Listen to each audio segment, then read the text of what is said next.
player kache 8 HP, 10 HP damage try, yup, and being eliminated by AE Gaming YP. It's Kabbo. Third party উদ্দেশ্যে hold করছেন চিতা।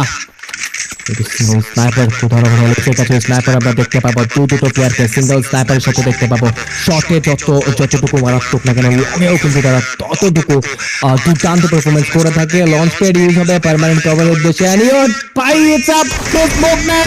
But এখানে knock করে ফেলা হবে এন্ড কিলটাকে সিকিউর করে ফেলা হবে। কোথাও কোথাও আরো একটা প্লেয়ার রয়েছে এখানে, ইউএস নোবিটা সোলো সার্ভাইভার আর এলিমিনেশনটাও কিন্তু ক্যাপচার করবে জেবি এন্ড ইয়াপ সেফলি হয়তো বা পারমা কভারের উদ্দেশ্যে থাকবেন কিনা, ইয়াপ ডাউন দ্য গ্রাউন্ড হয়তো চলেই যাবেন। কোথাও না কোথাও পজিশনটা ততটা ভালো ছিল না, অন্যদিকে লেফট সাইডের উপর থেকে কিন্তু তাদের উপর ড্যামেজ আসলেও আসতে পারেন। সোলো সার্ভাইভার যাবে তার এলিমিনেশনটা মেবি ক্যাপচার করতে পারবেন না, প্লেয়ার কেন eliminated and very easy going forward. চারটে স্কোয়াড স্টিল সার্ভাইভ করছে সাদিয়া গেমিং এর সাথে, কিন্তু জেবি ওকে সাদিয়া গেমিং এর সাথে জেবির একটা এঙ্গেজমেন্ট আমরা দেখতে পাবো। সাদিয়া গেমিং কে নক করে ফেলা হচ্ছে এখানে, কিন্তু ইউবি সাকিব ওয়াইড সোলো একটা সার্ভাইভার রোল করছেন, তিনিও কি থার্ড পার্টির দিকে এঙ্গেজ হবেন কিনা, তাকে স্পটটা করা হয়েছে কিনা আই ডোন্ট নো, এখন পর্যন্ত করা হয় না। সাদিয়া গেমিং গনা এলিমিনেটেড, 3 দিন স্কোয়াড সার্ভাইভ করবেন। ইউবি সাকিব ওয়াইড থেকে সোলো সার্ভাইভার, ফ্রেন্ড গেমিং থেকে সোলো সার্ভাইভার মেবি প্রেডিক্ট করা যাচ্ছে আপাতত। We are going to scapo but it's river battle ground. Solo সার্ভাইভারও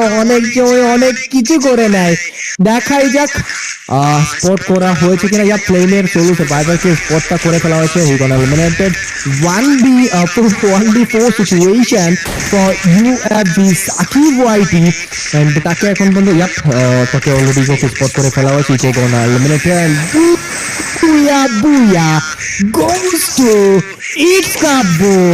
OP in the chat and what